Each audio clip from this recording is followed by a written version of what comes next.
ఆయుధాలంటే ఒకప్పుడు America, Russia, France లాంటి దేశాల వైపు చూసేది భారత్. కానీ పరిస్థితులు మారాయి. ఇప్పుడు అదే అమెరికాతో పాటు ఫ్రాన్స్, ఆర్మేనియా లాంటి పలు సంపన్నుల దేశాలకు భారత్ ఆయుధాలను ఎగుమతి చేస్తుంది.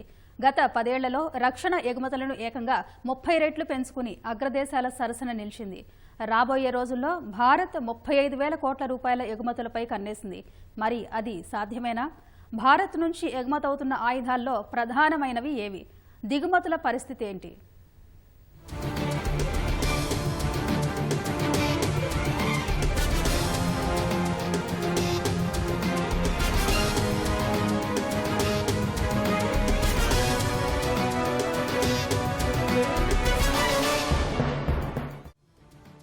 భారత్ స్వాతంత్ర్యం సాధించిన కొత్తలో డిఫెన్స్ సిస్టమ్ కోసం నానా తంటాలు పడింది.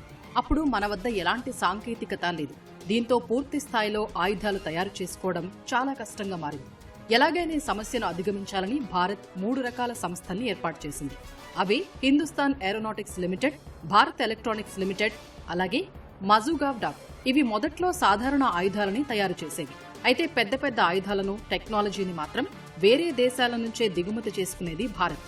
అదే సమయంలో మొదటిసారి 1959లో భారత్ తన మిత్ర దేశాలకు చిన్న చిన్న ఆయుధాలను ఎగుమతి చేయడం ప్రారంభించింది. అలా కొన్ని దశాబ్దాల పాటు పరిమితంగానే ఎగుమతులు చేసింది.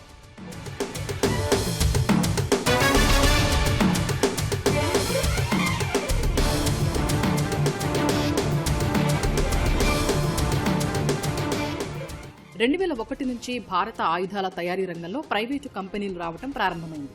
దీంతో ఎగుమతుల్లో కొంత కదలిక మొదలైంది. కానీ ఆయుధాల ఎగుమతుల నిబంధనలు కంపెనీలకు పెద్ద అడ్డంకిగా మారాయి. దీంతో 2004 నుంచి 2014 వరకు కేవలం 4,000 కోట్ల రూపాయల పైచిలుకు ఆయుధాలను మాత్రమే భారత్ ఎగుమతి చేసింది. కానీ నరేంద్ర మోదీ ప్రభుత్వం అధికారంలోకి రాగానే ఆయుధాల ఎగుమతులపై ప్రత్యేకంగా దృష్టి సారించింది. 2014 నుంచి గతేడాది వరకు చూసుకుంటే ఏకంగా 1,00,000 కోట్ల రూపాయలకు పైగా విలువైన ఆయుధాలను ఎగుమతి చేసి ప్రపంచ మార్కెట్లో భారత్ కూడా ఉందని గుర్తు చేసింది. రక్షణ శాఖ లెక్కల ప్రకారం 2023-24 ఆర్థిక సంవత్సరంలో ఏకంగా 21,000 కోట్లకు పైగా ఆయుధాలను ఎగుమతి చేసి రికార్డు సృష్టించింది. భారత్ ప్రస్తుతం 90కి పైగా దేశాలకు ఆయుధాలను ఎగుమతి చేస్తోంది. ఆయుధ ఎగుమతి ప్రగతి ఎలా ఉంది? ఈ రోజు దిగుమతి నుండి ఎగుమతికి భారతదేశం ఈ అభివృద్ధిని ఎలా సాధించింది అన్నప్పుడు ఈరోజు స్వదేశీ పరిజ్ఞాన అభివృద్ధితో పాటుగా ప్రైవేట్ భాగస్వామ్యం చేస్తూ ప్రైవేట్ ప్లేయర్ల యొక్క భాగస్వామ్యం చేస్తూ అధునాతన ఆయుధాలు స్వయం సమృద్ధి పెంపొందించేటట్టుగా భారత ప్రభుత్వం ప్రయత్నాలు చేస్తుంది. సో మేక్ ఇన్ ఇండియాలోనే కాకుండా డిఫెన్స్ ఎక్స్పో ప్రమోషన్ అనే ఒక పాలసీని ఇండియన్ గవర్నమెంట్ తీసుకొని వచ్చి ఈరోజు ఇండియన్ వెపనరీ సిస్టమ్ ని డెవలప్ చేసి ఎక్స్పోర్ట్ చేసేటటువంటి దిశలో మనం వెళ్తున్నాం. సో దీనివల్ల మనకి సమ్ $1 ట్రిలియన్ లో ఆర్థిక ప్రయోజనాలు జరుగుతున్నాయి. సో 2020-24 నాటికి భారతదేశం యొక్క ఎగుమతులు 5 బిలియన్ కు చేరుతుంది అనేది మన ఆర్థిక అభివృద్ధి సహాయపడుతుంది, మనకు ఆర్థిక దేశ అభివృద్ధికి సహాయపడుతుంది అనేది ఒక ఆలోచన. భారత్ ఆయుధాలు ఎగుమతి చేస్తున్న దేశాల్లో ఫ్రాన్స్, ఆర్మేనియా, ఇటలీ, మాల్దీవులు, Russia, Sri Lanka, United Arab Emirates, Saudi అరేబియాలతో పాటు అగ్రరాజ్యం అమెరికా కూడా ఉంది. కానీ ఇందులో అమెరికానే మొదటి స్థానంలో ఉంది. తమకు కావలసిన ఆయుధ పరికరాల్లో 50% వరకు భారత్ నుంచే దిగుమతి చేసుకుంటోంది అమెరికా. ముఖ్యంగా బోయింగ్, లాక్హీడ్ మార్టిన్ లాంటి కంపెనీలు భారత్లో తమ కార్యకలాపాలను నిర్వహిస్తున్నాయి. బోయింగ్, టాటా బోయింగ్ ఏరోస్పేస్ లిమిటెడ్తో కలిసి AH-64 అపాచీ హెలికాప్టర్ల పరికరాల కేంద్రాన్ని హైదరాబాద్లో ఏర్పాటు చేసింది. ఇదే టాటా కంపెనీ C-130J ట్రాన్స్పోర్ట్ ఎయిర్ క్రాఫ్ట్ల తోక భాగాలను తయారు చేస్తోంది. వీటితో పాటు S-92 హెలికాప్టర్లకు 157 క్యాబిన్లను కూడా తయారు చేస్తోంది. ఇవన్నీ భారత్ నుంచి అమెరికాకి ఎగుమతి అవుతున్నాయి.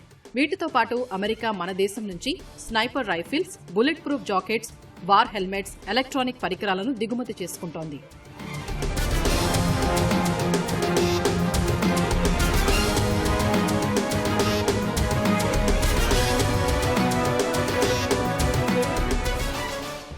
భారత్ నుంచి ఎగుమతవుతున్న ఆయుధాలను ఒకసారి గమనిస్తే బ్రహ్మోస్ క్రూయిజ్ క్షిపణులు, తుపాకులు, డోర్నియర్ 228 ఎయిర్ క్రాఫ్ట్, రాడార్లు, Pinaka multi launch rocket systems, 155mm artillery guns, రాకెట్లు, టార్పిడోలు, రాత్రి వేళలో చూసే బైనాక్యులర్స్ తో పాటు బుల్లెట్ ప్రూఫ్ జాకెట్లు ఉన్నాయి.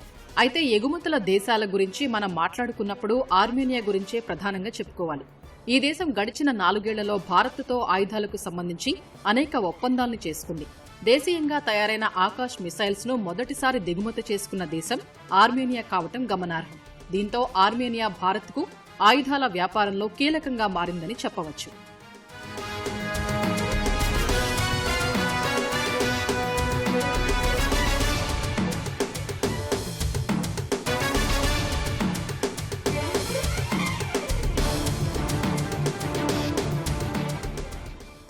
ఆయుధాల ఎగుమతుల్లో 3 అంశాలు భారత్కు బాగా లాభం చేకూర్చాయి.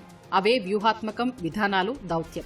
మొదటిసారిగా 2014 సెప్టెంబర్లో భారత్ రక్షణ ఎగుమతులపై ప్రత్యేక విధానాన్ని అమలుపరిచింది. ఆయుధాల విక్రయాలకు సంబంధించి ప్రత్యేకంగా అధికారులను నియమించింది. అలాగే Atmanirbhar Bharat, make in India లాంటి పథకాలను ఆయుధాల తయారీ రంగంలోకి కూడా తీసుకొచ్చి దేశీయ కంపెనీలను ప్రోత్సహించింది. ప్రస్తుతం టాటా, కళ్యాణి డిఫెన్స్, మహీంద్రా, ఇండో ఎంఐఎంతో పాటు ప్రభుత్వ సంస్థలు హిందుస్థాన్ ఏరోనాటిక్స్, భారత్ డైనమిక్స్, మజుగావ్డాక్ లాంటి కంపెనీలు ఆయుధ తయారీలో కీలకంగా మారాయి. ఆయుధాల ఎగుమతి కోసం ప్రైవేటు కంపెనీలకు కావలసిన లైసెన్స్ ప్రక్రియను కూడా త్వరగా అందించడంతో కంపెనీలు మరింత ఉత్సాహంగా పనిచేస్తున్నాయి.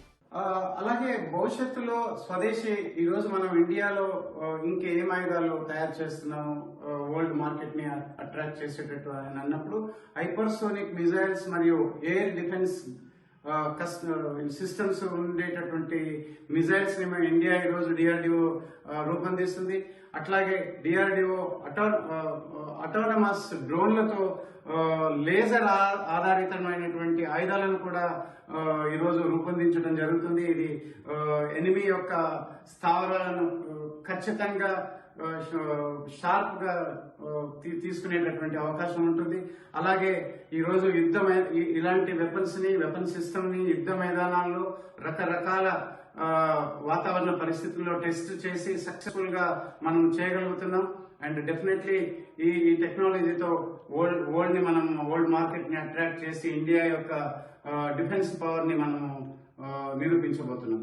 భారత్ ఆయుధ ఎగుమతుల్ని భారీగా చేస్తున్నా దిగుమతుల్లో ప్రపంచంలోనే టాప్ గా ఉంది. సిప్రీ సంస్థ లెక్కల ప్రకారం దక్షిణాసియా దేశాలు 2019-2023 మధ్యలో 9.8% వరకు ఆయుధాల్ని దిగుమతి చేసుకున్నాయి. ఇందులో భారత్ వాటాని అధికం. అయితే నెమ్మదిగా దిగుమతుల్ని తగ్గించి దేశీయంగా ఆధారపడని ఆయుధాలను వినియోగించడానికి భారత్ ప్రయత్నిస్తోంది. ప్రస్తుతం 16 పబ్లిక్ సెక్టార్ కంపెనీలు, 430 లైసెన్స్డ్ కంపెనీలతో పాటు 16,000 సూక్ష్మ, చిన్న, మధ్యతరహా సంస్థలు దేశీయంగా అనేక ఆయుధాల పరికరాలను తయారు చేస్తున్నాయి. ప్రస్తుత పినాకా క్షిపణి పరీక్ష విజయవంతం కావడంతో భారత్ అమ్ముల పొదిలో మరో బలమైన ఆయుధం చేరినట్లయింది.